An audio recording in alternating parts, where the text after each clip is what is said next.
Well, here we are again. Hello. So, how are you? I'm so great. Yes, Huh. I'm feeling Well, wonderful. well, I've just got off listening to a little bit of a part one, and there were just so many little aspects of that was like tentacles. I'm going, oh, we got to go down that one with a bit more, and go down that one a little bit more. I was going, whoa.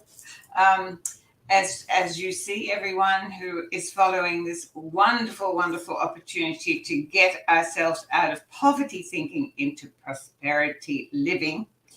Um, Shay is on his way, so he's asked us to just dive in, and that is great. Now, if you haven't yet seen part one, then please, I do encourage you to do that. Um, but this morning, I suddenly remembered that I did a video about, I think it was July 2018, and I'm going to put the link in the chat. And it was all about something that you mentioned last time, and that was the balance of giving and receiving. And I did a whole video on that, sitting in a very luxurious motor launch at Hamilton Island. And so I just thought that people might like to go back and listen to that as well, because there is an enormous amount of imbalance in giving and receiving. So I thought I'd just pop that in there. So, as a result of our last communication, how have you been, and how's that all enlightened your life of prosperity? It's been wonderful. What I love about the conversations that we're having is that they don't come from a place of like we know it all. They come from a place where we are also human and we are actively exploring. Um,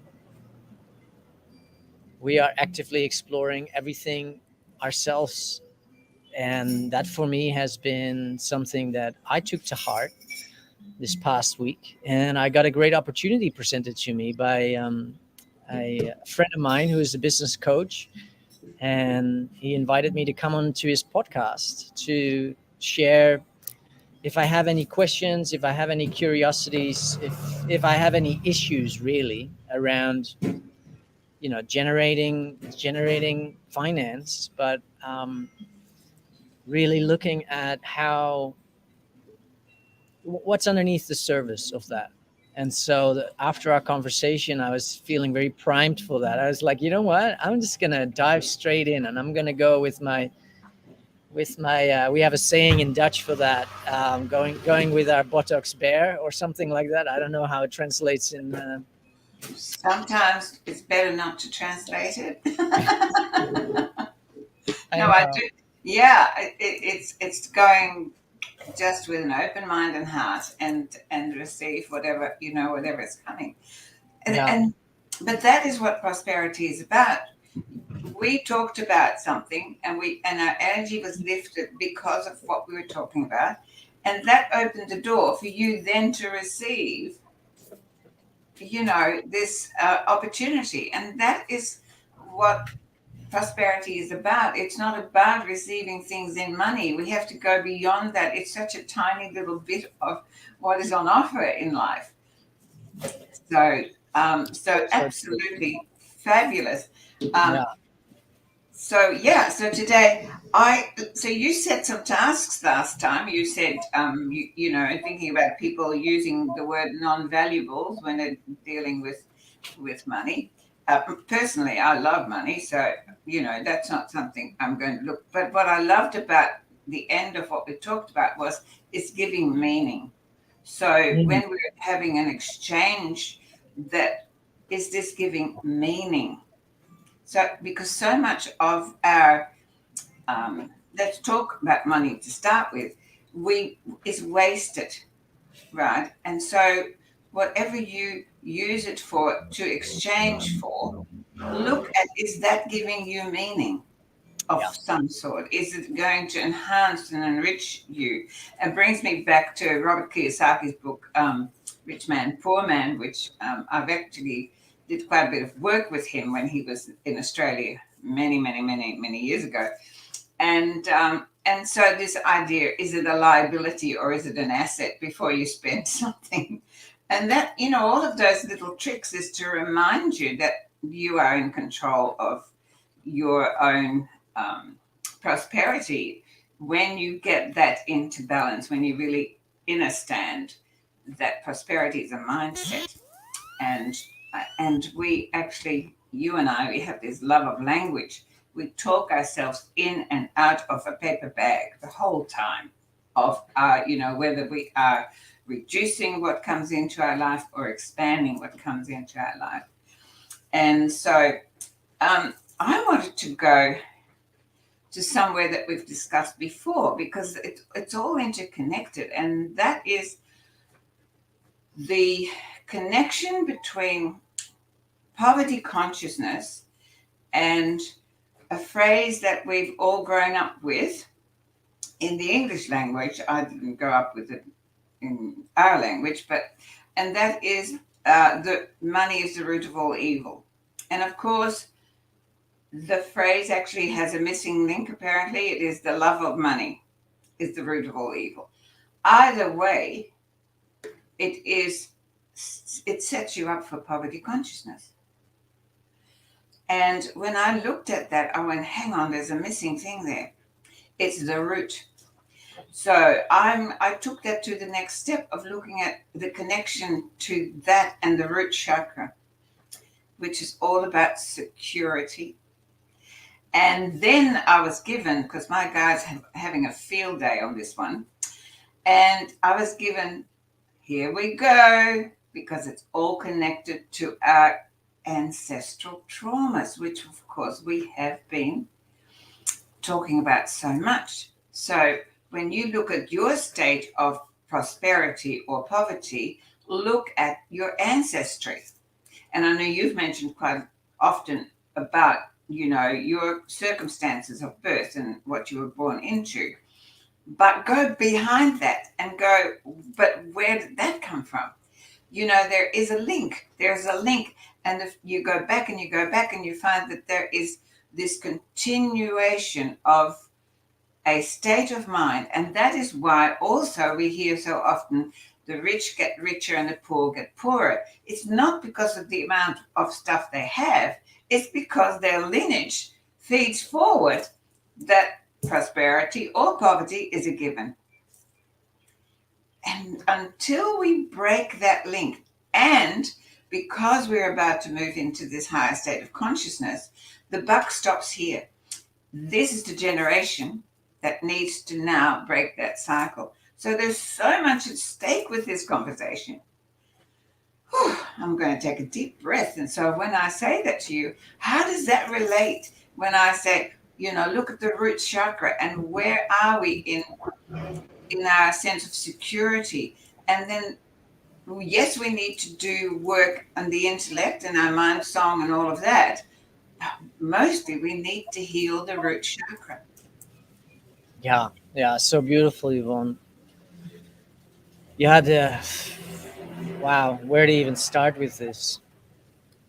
The work that I do and the work that I've done on myself, that I call the great work, is really looking at all the unconscious patterns that are playing out. And so the way to see our unconscious manifestation that we seemed as humans believed for a long time that we're at the effect of, they all come from within. So we're the source point of it all. But indeed, when there are energetics that are of our own formation that aren't in wholeness, then we are going to be recreating patterns in our own life that are going to be representative of that non-wholeness.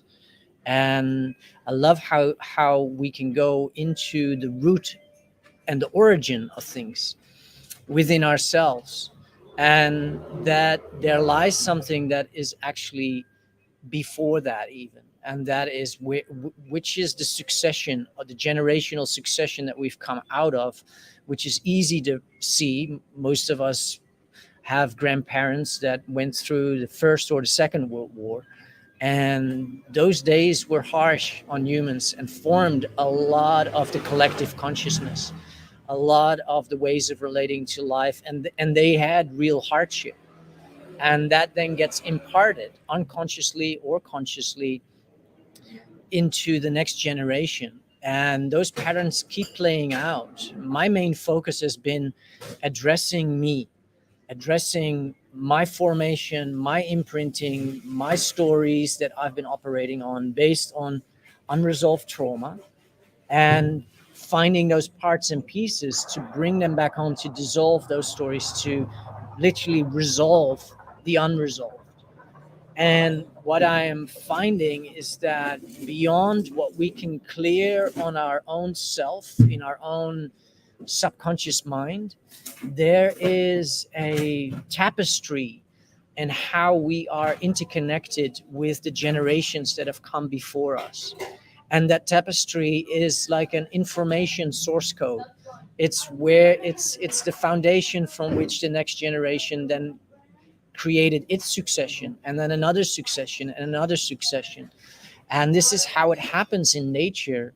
And we are, as a species, wired to accumulate more quantity and quality in our own individual life, because that is what all of nature is operating towards.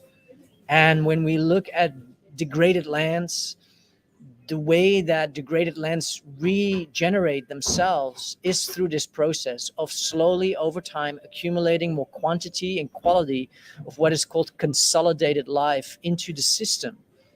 And I feel that primarily holding on to a story of blame or victimhood or disempowerment of what we got given by the previous generation for us to build on is very ineffective. Because if you then go to the generation before that and the generation before that, then you can start seeing that the generation that we are coming out of, in terms of our fathers, our mothers, that we are actually building on their success. We're actually creating more of what they laid as a foundation for us to operate with.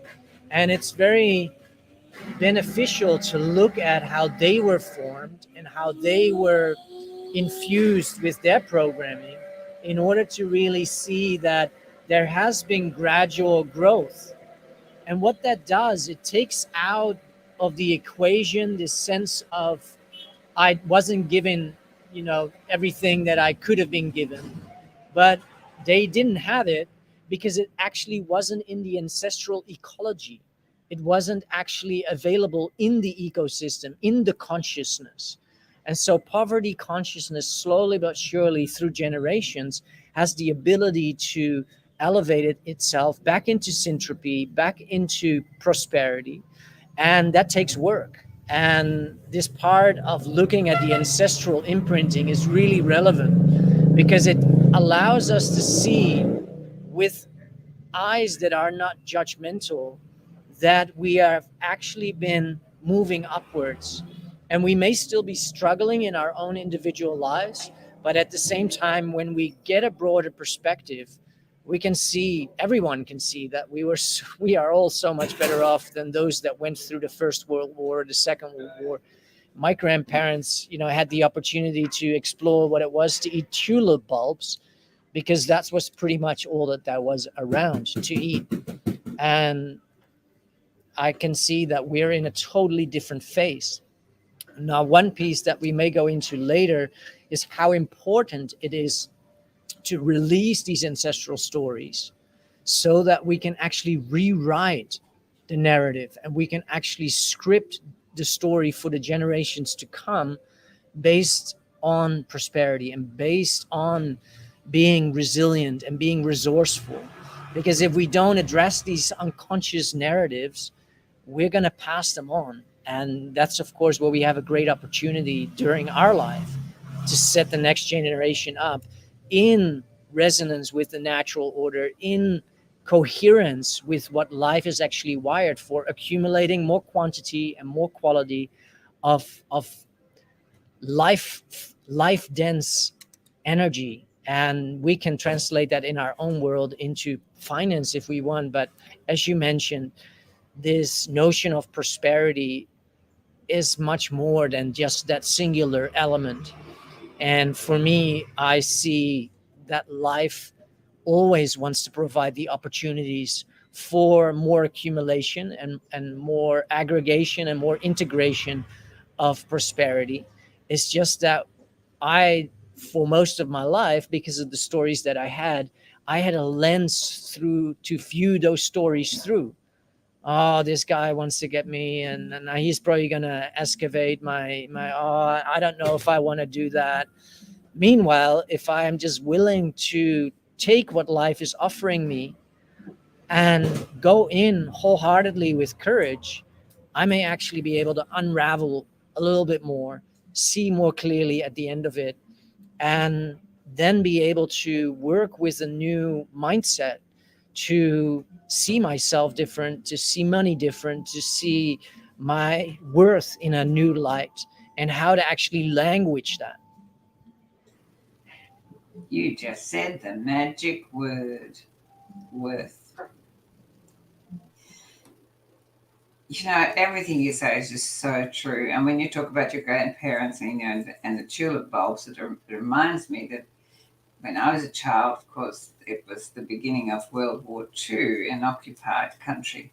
So we had, I don't know if we had tulip bulbs to eat, but I think what we did have was sugar beet. I don't know. Yep. And my mum used to make all sorts of things from that.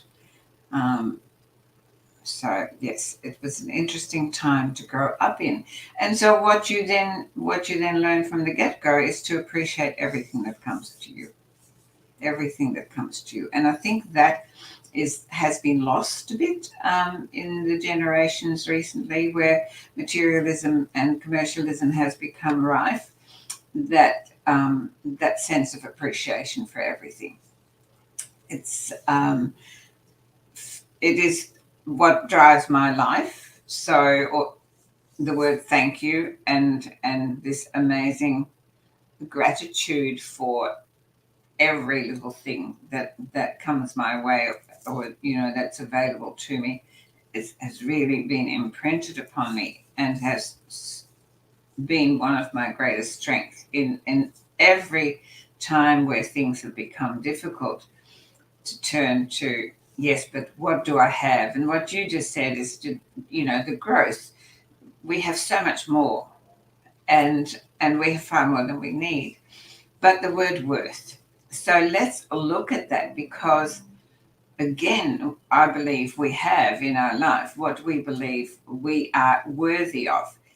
Whoever created that word worth, oh boy, were they looking after you? Not. Where do we measure that? What measurement stick do we use to become worthy? Hey, there are lots of people who are using it, and we're buying into it.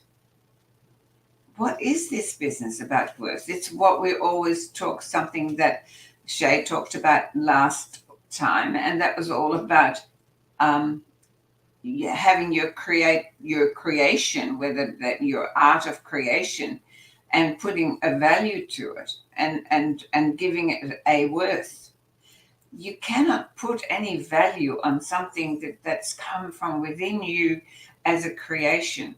What you can, whilst we still have money as a form of exchange, what we can do is to look at what feels comfortable for us to be able to put a price on whatever it is. You know what you do, what we do on these conversations, these podcasts that we have all the time, they are invaluable. The wisdom and the knowledge and the knowingness that we share, the generosity of heart. How can you put a value on it? So we've decided not to, and we just give it away.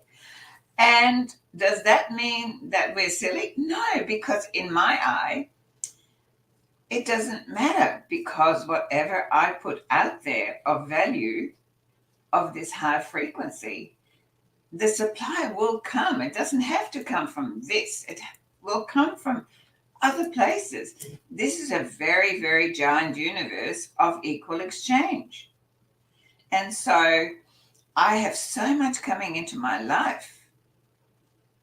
And in the video that I've actually put link in the chat for it is, and I've also just put part 1 there. So if people want to see the first part of this, is the fact that whatever comes into your world comes to you because of what you've already sent beforehand. So it's not like we're programmed that I have to pay for something before I get, well, that is it. You've already paid. If something is coming to you, you then don't have to pay again. You need to realize that what comes to you is a reflection of what you've already sent out energetically. So the more wonderful energy you send out, the more wonderful supply that comes your way. That is how this universe works. And when we get that, then we can examine and go, so what mind song, as you call it, do I sing in there about my self-worth? What is not to be worthy? To me, I think that word needs to go on a piece of toilet paper and flush down the loo, because it is one of the most damaging words besides should that is imprinted upon us. And it's imprinted in the education system, in every which way that we look at how we are so-called governed by others. We're constantly having to measure up to someone else's rules and regulations, which have nothing to do with us. So coming home to, again, we come back to our self-worth, our self-value, our self-love, and not as these human forms, but as these wonderful conduits of creation. This is what we talked about last time. It was, we are conduits of creation. We are direct channels of the quantum field of infinite opportunities and possibilities, prime creator, whatever you want to call where things come from, where the origin of creation lives. We are tapped into that.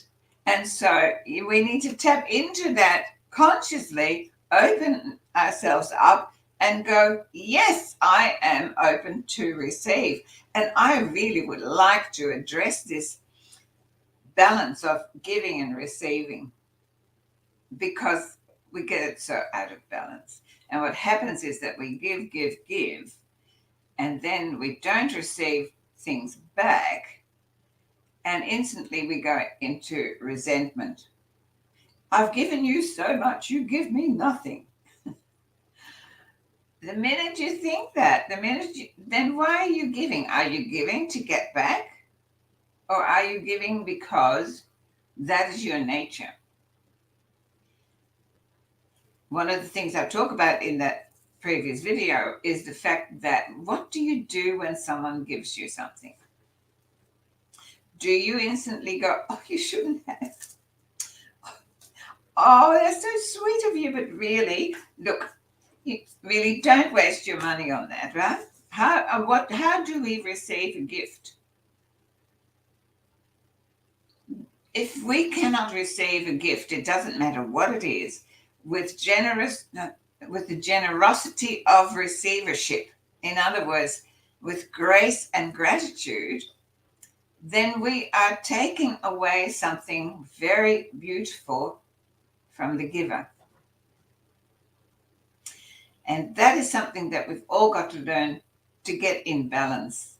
If you feel that you're giving more than you are receiving, then you need to go back and you need to have a look at where you're giving and where you feel you're not receiving. And if it's from the same place, then you've got the equation out of balance. Because it's not about I give there and I expect it back from there. I give because that is what I choose to do, because it feels good. And then wherever it wants to come from, it'll come. It's so important to get that balance right in your life, just giving and receiving. Are you open to receive? If you're in poverty consciousness, you're never open to receive. There's a big missing link that. There's another little thing that I would like to ask you. When you go out for coffee with people and they offer to pay for it, do you say, no, no, no, no, no, no, no, I'll pay for it? And have a little toss about, who's going to pay? Eventually someone pays. If the other person pays, do you then say, oh, I'll get it next time?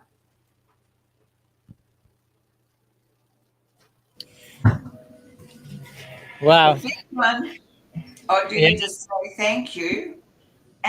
Or do you give the money for your coffee to the lady, to the cashier, and say, give that's for the next person who wants a cup of coffee?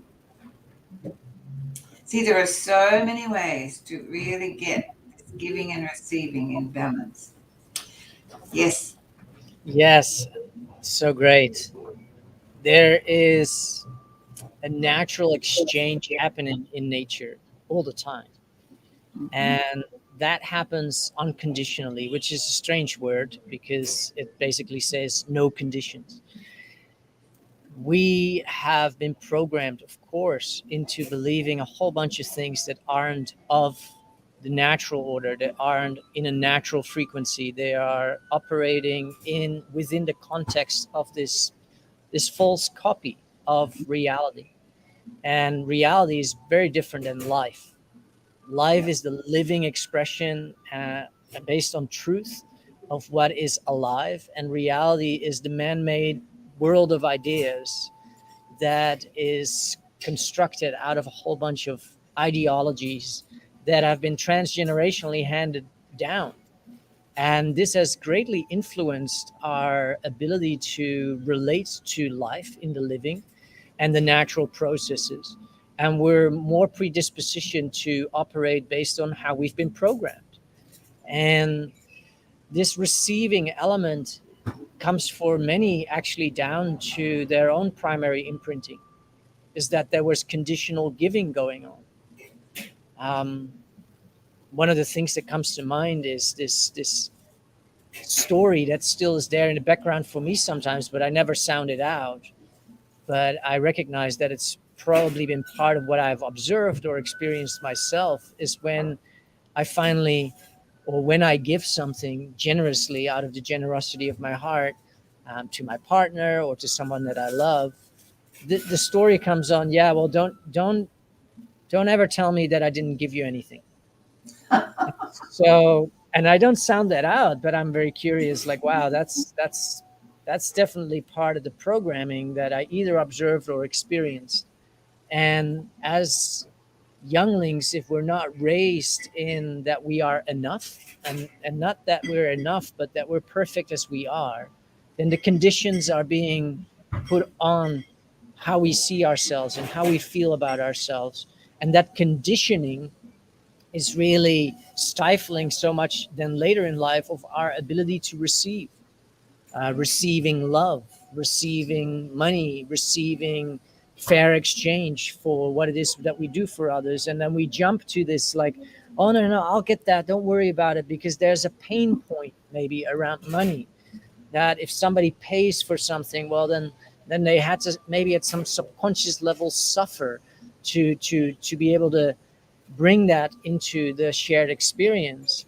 And I think that this training ourselves to receive is one of the most valuable trainings that we can really embark ourselves into, to really train ourselves in the willingness to receive, because the universe has so much to offer. Life, humans around us, we are naturally wired to express love and gratitude and affection through all sorts of means.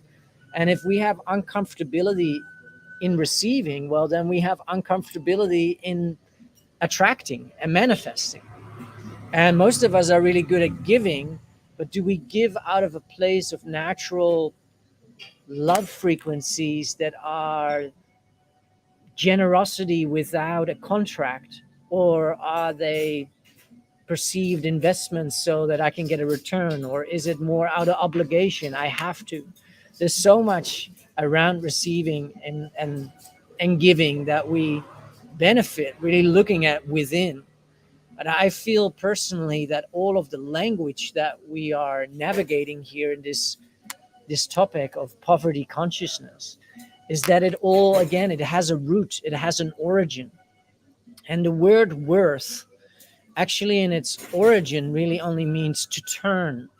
English used to be a language in its Celtic forms, and all older structures of language were just words were used to describe activities that were happening. And worth in that sense is best seen to be something that turns, something that is active, a turning of something. And when you look into the etymological studies of worth, where it finds itself a root is in the word worship, which was worthship. And the way that I navigate the English syntax analytical world that I kind of dive into, and I dive deep into, where does it really come from? Worth really has become something because sin became something. And in my looking at what words mean, I often feel into what is the opposite sound of that, and not so much in the sense of like what's the direct opposite, but if this worthiness feeling is something that I've struggled with in the past, what could have been the cause of that? So what has been the distortion of naturally feeling healthy in worth? And for me, what instantly comes about is the program of an external authority called the church stepping in, telling everybody that you're born in sin and you have to worship this almighty God that can then bestow something, but you actually have to pay us to get your message across to him back in the early days. And so worship, in terms of worthship, as it is found in the etymological roots of the word worth, can be traced back to that same patriarchal, institutionalized religionism that has really formed in all the previous generations so much of their unconscious ways of relating, because they weren't questioning words, they weren't pulling the programming apart. They had no need at that point to do that, because they were still so much more in direct connection with the natural world. And what we're really trying to steer ourselves back into is the natural balance with nature, which is the natural balance with our own human nature. And that's something that we cannot do externally, but we can refine that balance inside. And there lies then also the balance between the giving and the receiving. The story of being sinful and being worthy. The stories of not being good enough to receive based on programs of beliefs that were just the operating systems of ideas and constructs that our parents were programmed with and their parents were programmed with. A lot of it is all stuck in language. And what I love about the etymological research that I often do around words like this is that it instantly allows us to see that this word has a root and that the distortions have just progressed over time. But when we don't go to the root, we cannot actually assess where it came from, how it got formed, and we lack then the comprehension. It's like, yeah, of course, the church came in. We were all sinful. So we were all unworthy of the love of God, of the grace of God, or whatever we want to call it. And with the introduction of sin and not being good enough and having to strive to be a better human being all the time, this word worth came into being. And the worth word in itself was that we had to labor to turn things in nature. We had to turn the soil, we had to turn the harvest, we had to turn the things that needed turning in order to generate the prosperity, in order to generate the life-giving energies that we can then take in and start exchanging. And when we get to that place of discovering where words like this have come from, we have a new ability to maybe even discard that word and be like, yeah, I'm not going to go there. But then there is the question, how do we dissolve our own unconscious programming? And this is what you and I so often talk about, which is beautiful. And that's something that you offer in the private work that you do with people, is to help them see through the illusions and Yeah. help them regain their own inner connection, that then all of a sudden isn't about worth. It isn't about whether or not we are good enough. It is about whether or not we are willing and able to fully love ourselves and love all those old stories back into wholeness. And similarly, I share this with people in how to undo that programming, release that toxic or that unnatural way of relating to ourselves and each other and money, in order to then come back to what really resides there, is a homeostasis based on love and a frequency of it is good. I almost wanted to say I'm not good enough. It is good. And this is what I feel these conversations are so valuable around, is to refining the balance that we lost with nature and therefore we lost with our human nature. But we can restore that lost balance within by upgrading our ways of seeing through the myths and the illusions that language really represent. And I agree with you. We benefit putting that word on a piece of toilet paper and flushing it down. Yeah, but before we do that, we do need to alchemize and integrate that that worthiness within ourselves.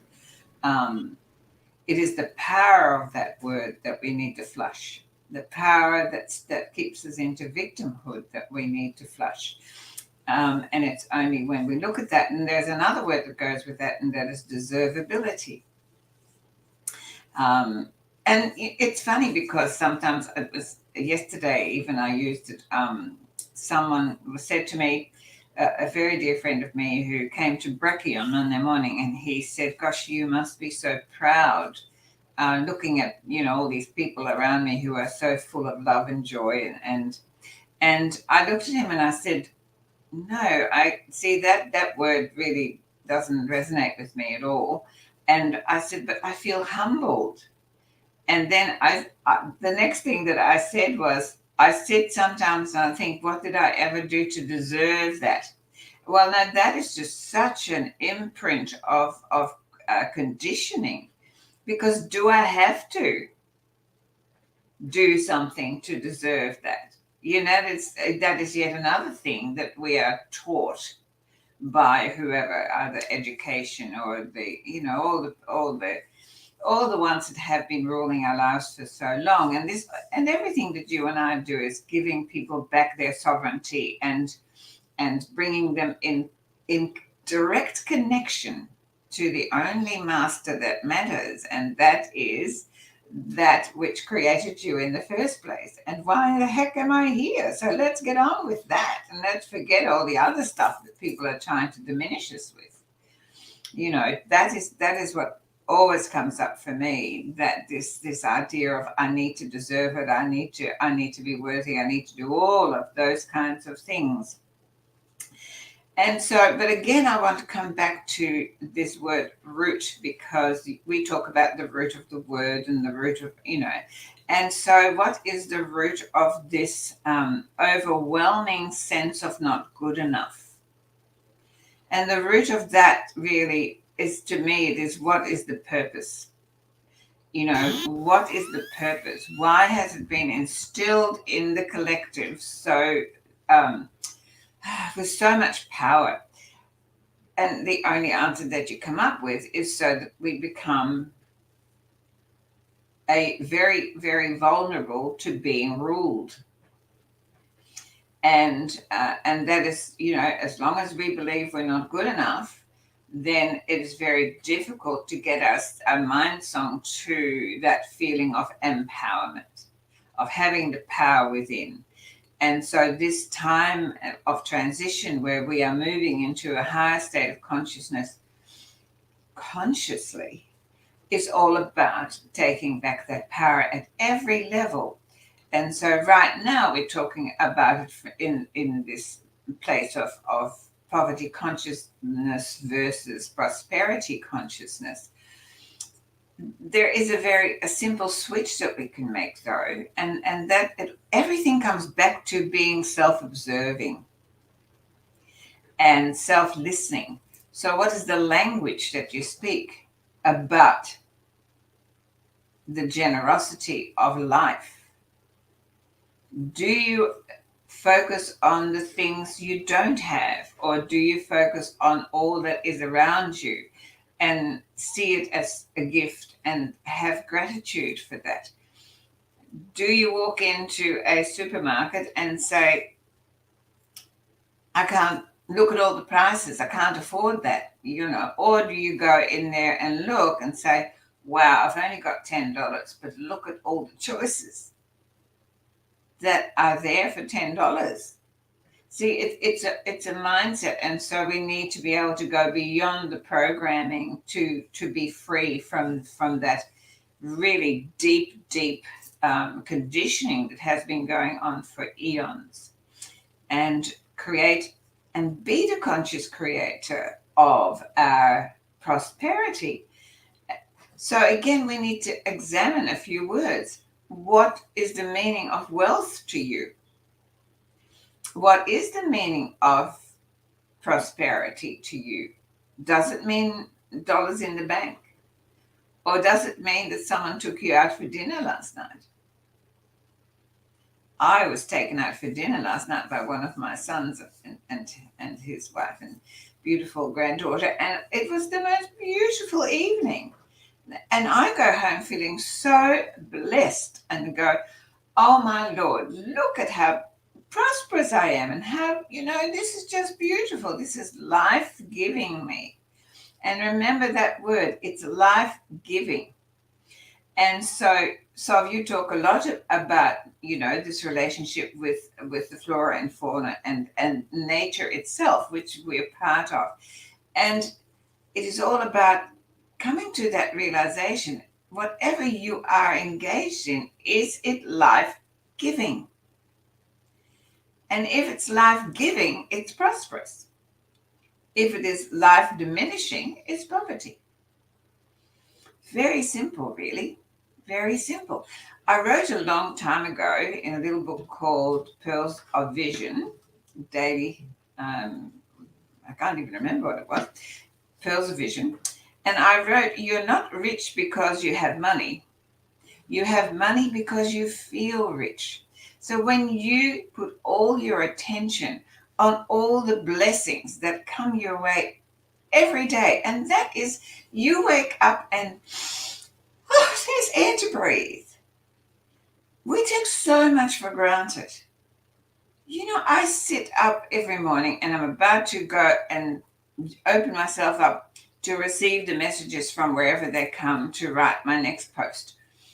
And I sit there and I go, look at me. I've got a beautiful cup of tea. I have a purring cat.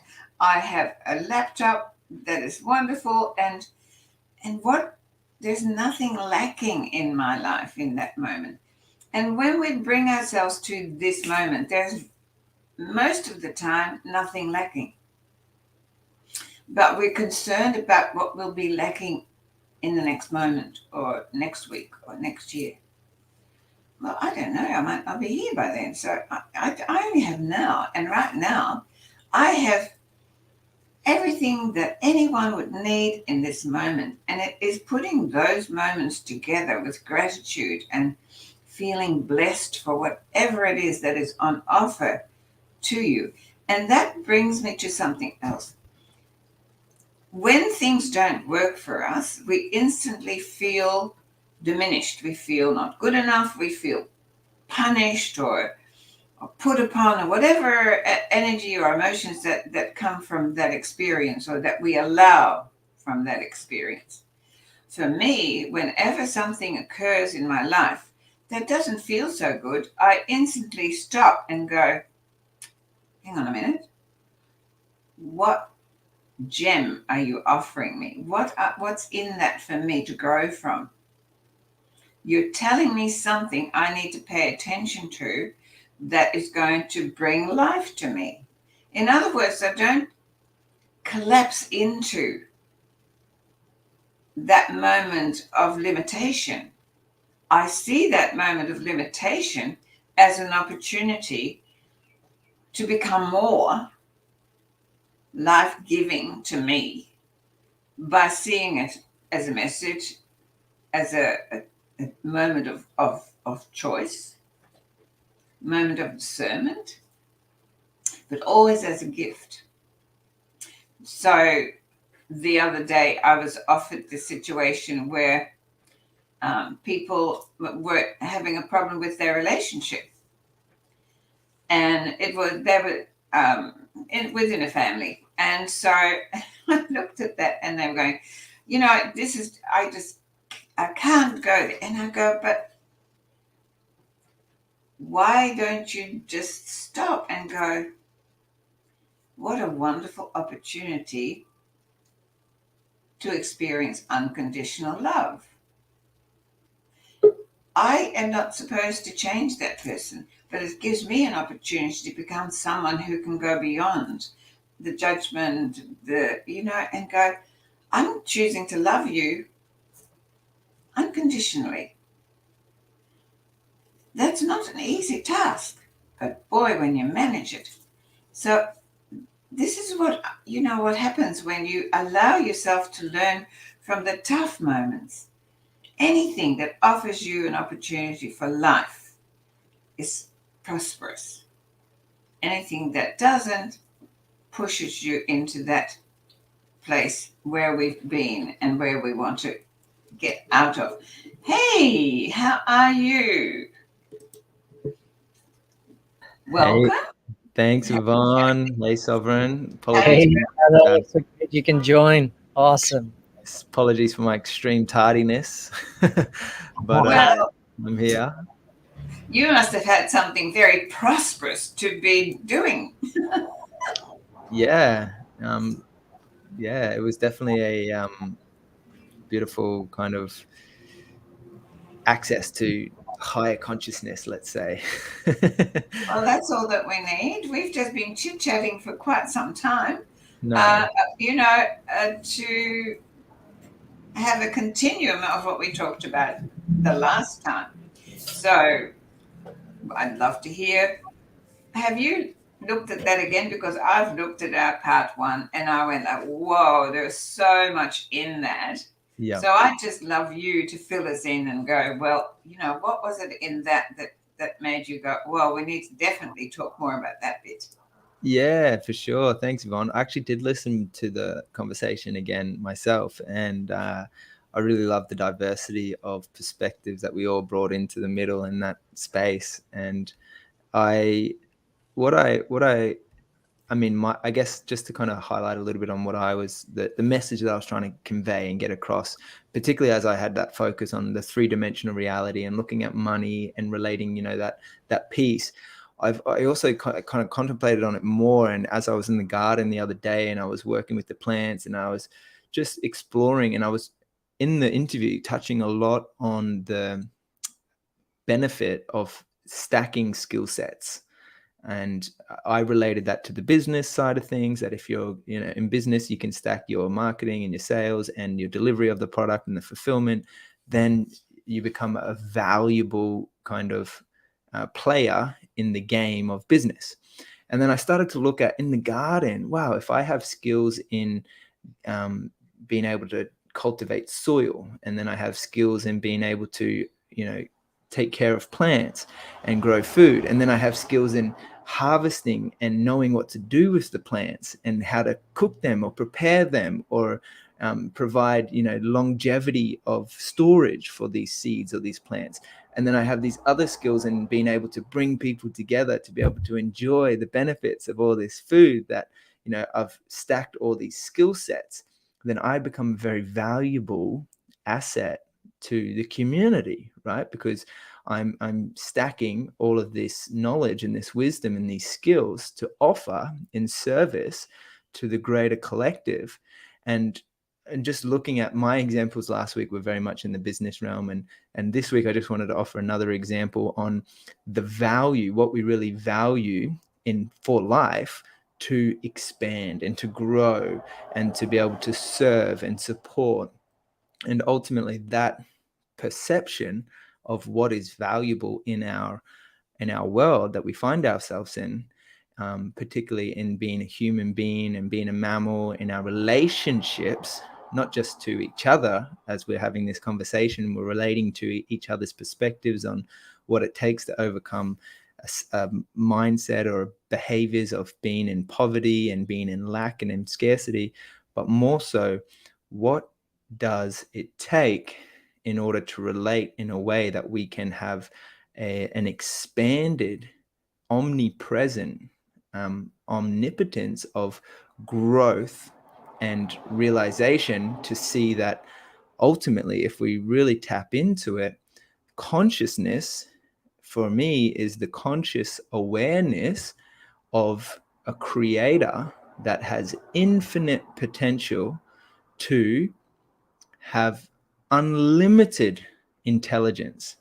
Now, if I recognize that as something out there at least, and something within here, then my potential to transcend the old beliefs or the old behaviors or the scarcity and the poverty and the not enough and the limiting areas that's holding me back, or that's coming up for me in a moment of challenge or a block, then I can just return to that truth of the omnipotence, of the intelligence, of that potential to help me and guide me as a tool to break through that block or that challenge and come out the other side like like a flower does as it comes, and it's like budding and budding, and next minute it explodes like a firework, and it just like shines so bright, all its beauty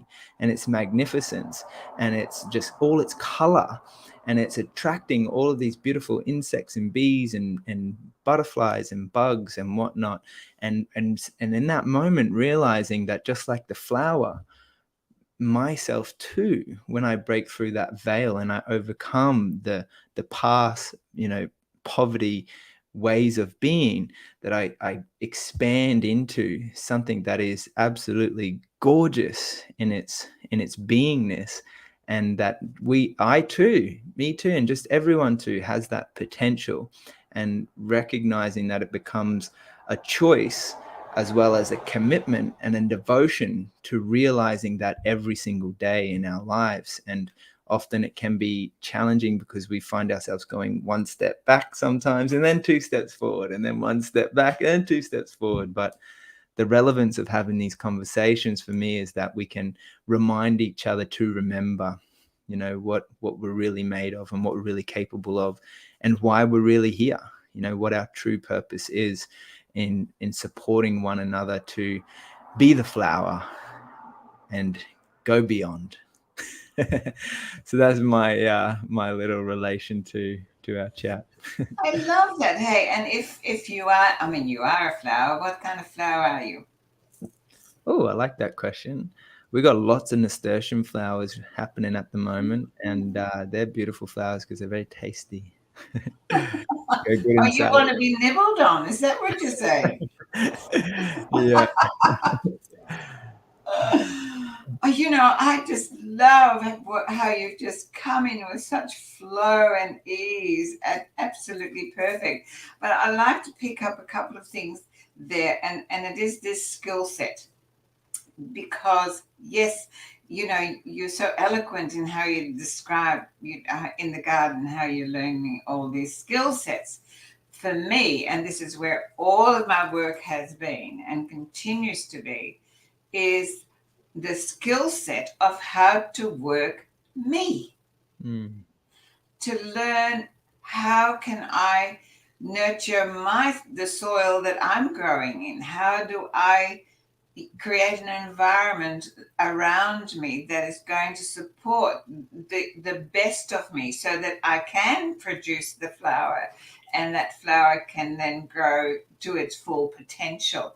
So it is learning to be the best of me by knowing me, by upskilling into being the champion of life in me. We have such reverence and such, we cheer the champions, right? I mean, I've done it, you've done it, yay, there goes a great basketball player and a great tennis player and a great runner and a this. Well, I just want to cheer the three of us because I think we are great livers.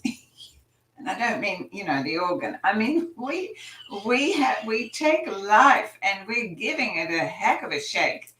And, that is for me the skill set that I work on every day. What is it in me that I can still discover that can be expanded and that can be released and set free into creation for my good and the good of all? Which brings me back to the earlier statement I made about healing the root chakra. Because that root chakra is all about where we're seated and where we are, which is to do with our sense of security and our comfort. And that is something I'd really like to encourage everyone to examine. And where are you seated there? And so really to do some work on that root chakra, to send lots of love, because we are really constantly encouraging people to put love into the heart and to go from here to here to here. But we must be grounded. We must have our roots into the earth. We need to be grounded. So we mustn't ignore the lower chakras. And so I'm really being told we've got to examine, where are we seated? How do we feel about our sense of security? And then this real skilling up on being the best of who we are in the moment, and then never giving up on the growth of that. I'm often told, people look at me and they go, I can't, you never change. It's amazing what you do. It's amazing what you look like. I just find that sometimes a little uncomfortable. But then I look at that and I go, yes, but that isn't an accident. It's what you just talked about, Shay. It is my commitment. And it's my devotion.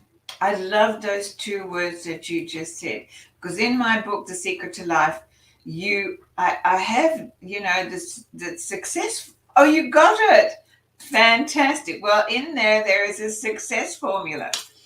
And in the near future, I'm going to make that available for people.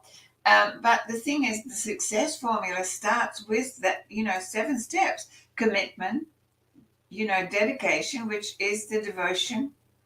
And then because we go to discipline.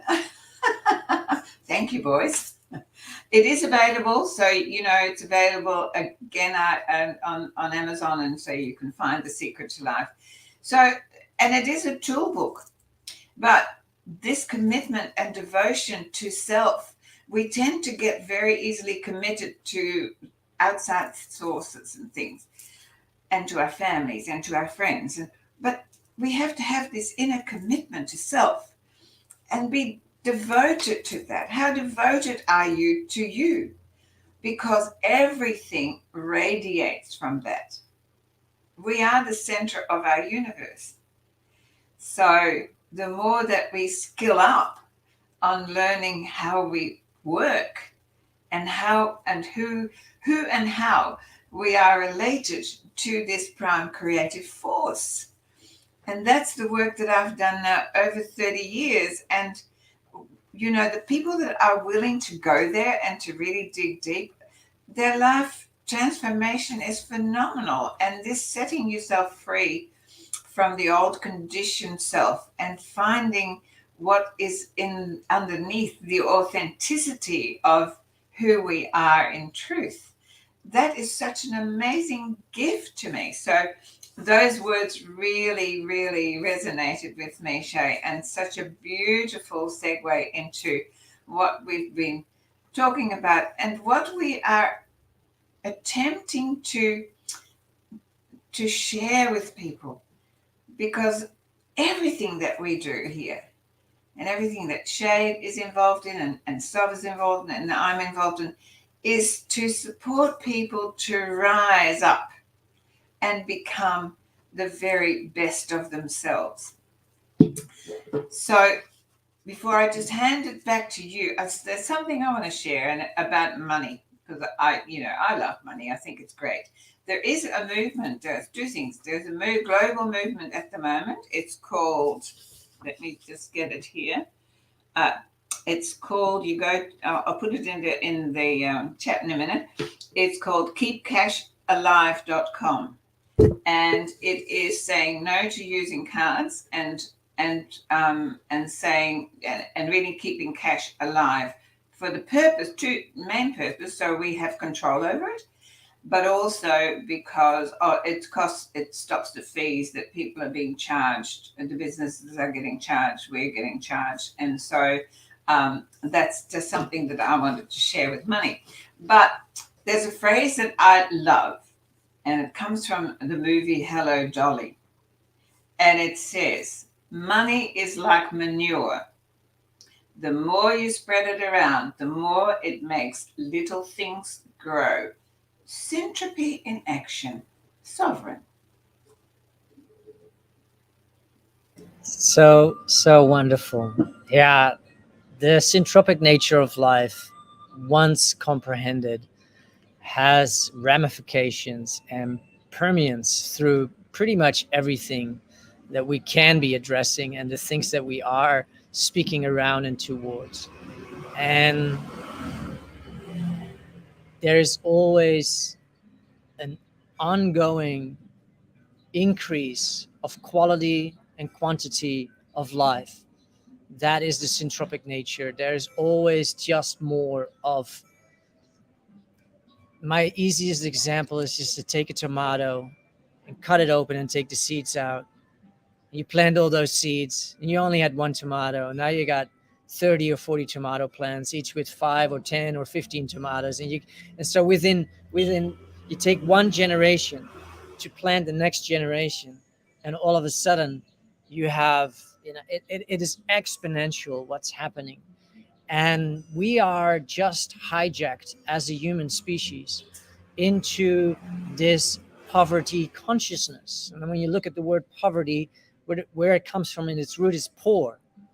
And where I like to then apply that language, as opposed to trying to figure out where those words make sense in the English reality, I take those words and take them into nature. Poor soil, well, that actually doesn't exist. Or a poor yield. And so the root of language is all tied back to nature and the natural processes. And when we understand the natural processes, we can consciously start aligning with that and align our mind song, tend to our mind gardens that were programmed with so many belief systems that are of lack and of scarcity.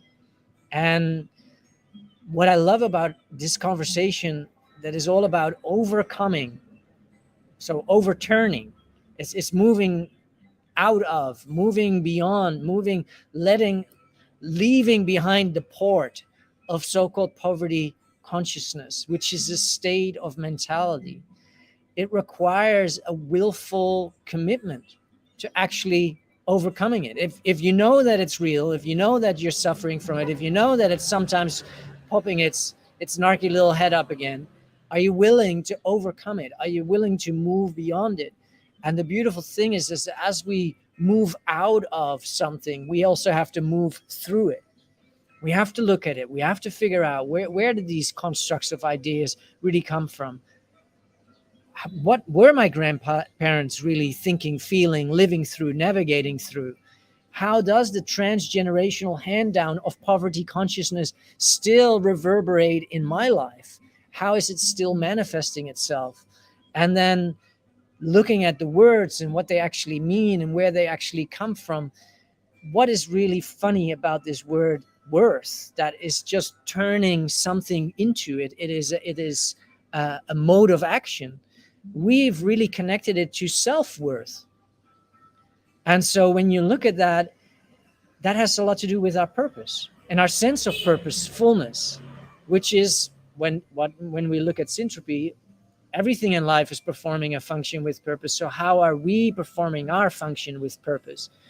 And when we sense that we have a lack of purpose, which is a lack of meaning, then we benefit getting really real with that. We benefit really assessing that and saying, well, how can I cultivate more meaning and more purpose in my life? Purpose and meaning are tied to prosperity, and not prosperity just in the sense of monetary returns. No, wealth. And wealth in its essence of what it means as a word is just happiness.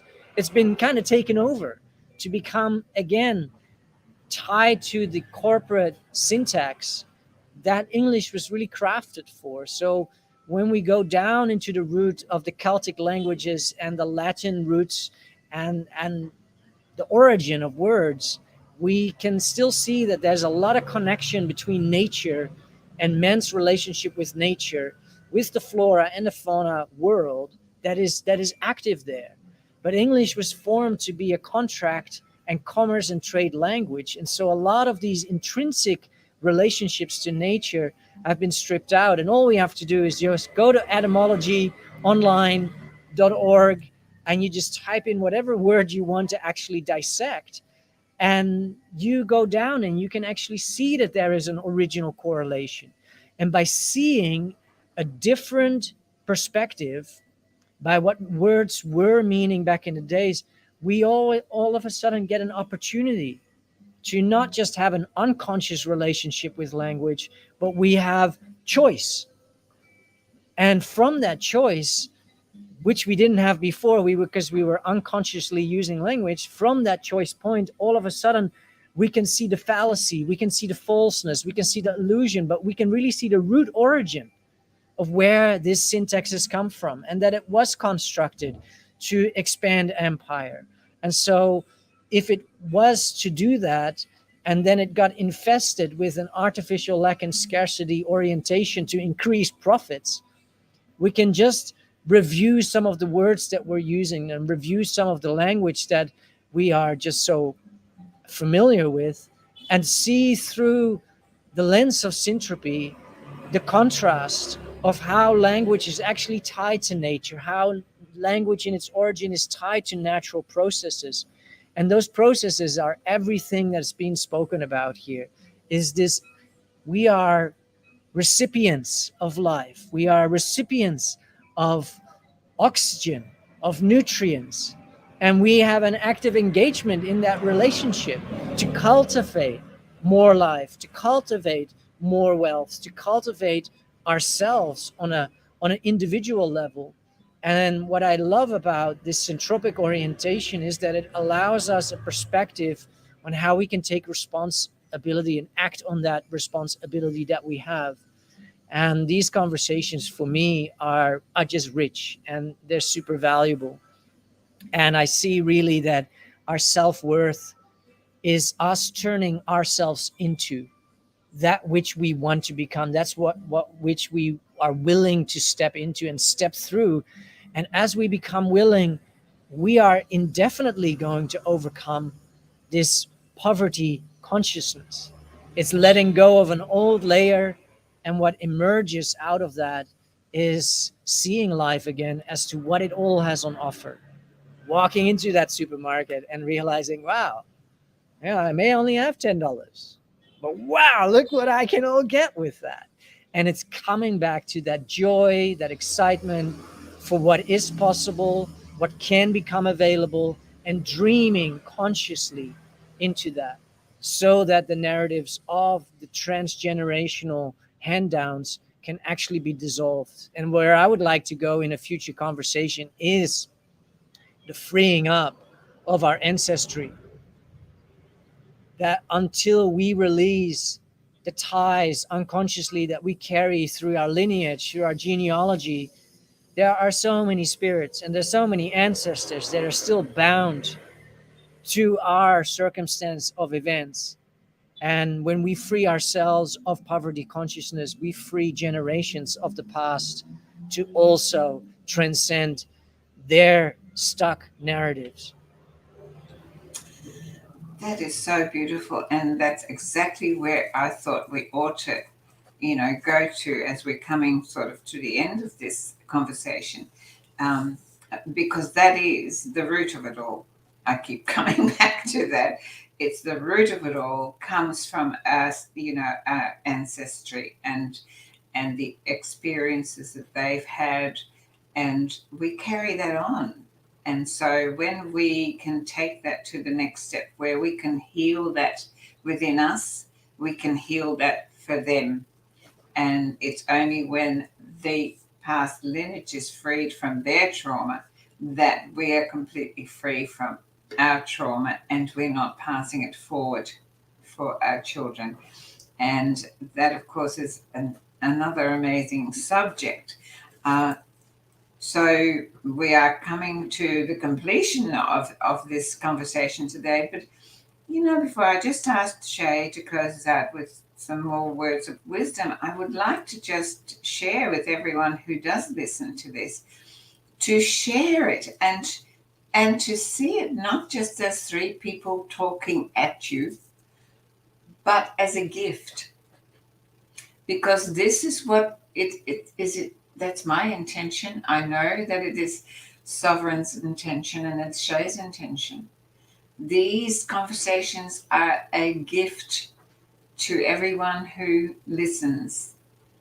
And whatever you take away from it, if you see it as a blessing, as an opportunity for change, as an opportunity for expansion, as an opportunity of passing it forward, then our job's done. Although I think that word job is really not one that I use. But our moments are spent very fruitfully. So I want to thank again Sovereign. Wonderful. I just love these conversations. They're expanding for us, but I know they're expanding for many people. And Shay, thank you. And I just keep thinking of you in that garden and as a nasturtium. I'll just have a whole new view of you now. So would you like to take us out with some more words of wisdom, please? Oh, I just want to say thank you. Yeah, I'm just grateful for these opportunities to chat and for the community and all the support that everyone continues to show. So I'm really, really grateful for both of you guys, Yvonne and Sovereign, and just appreciate you a lot. So look forward to the next conversation as well. So let's all be prosperous in every way and keep opening yourself up and be willing to receive. I did do a post on it today. And, the more open we are to receive, the more will flow in. Love it. So thank you again. Beautiful, beautiful beings that you are. And let's have a beautiful, prosperous day, week, year ahead. Thank you. Till next time.